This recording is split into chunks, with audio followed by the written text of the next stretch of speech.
Have you guys recognized that wisdom is personified as a woman in the Bible? All throughout Proverbs, when you see wisdom speaking, she's using she, her, she's describing the way that she is impacting her family, her husband, her community. And like Proverbs 31 speaks to that perfectly. And I think there is such a beautiful lesson in that for ladies in particular. First, we know God is spirit, right? God is far beyond gender, far beyond any of these really earthly classifications. But I think there are times that God chooses to articulate his revelation and his messages using, human terms so that we can fully understand and grasp his character. There are aspects of God that are obviously masculine and feminine because both men and women came from God, right? We're made in his image.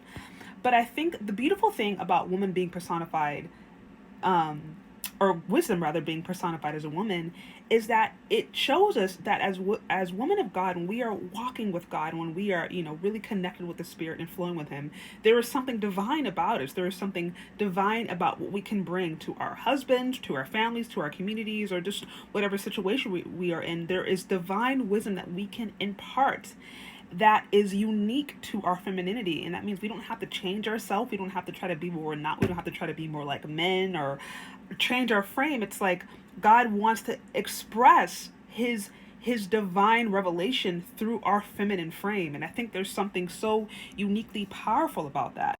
And so I would encourage you, go read Proverbs and look at all the times when wisdom is speaking.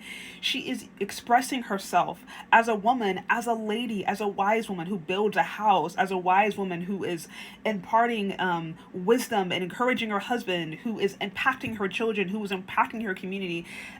It's powerful, and I think it really gives us women just such an example of how we can be naturally when we are just flowing with God. We don't have to change ourselves.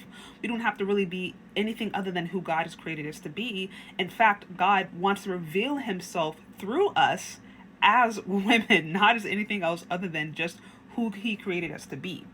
So go check out Proverbs. If any of you guys run across any verses in particular that just really speak to you, that stand out to you, I would love to hear just your experience with that book. But definitely check it out.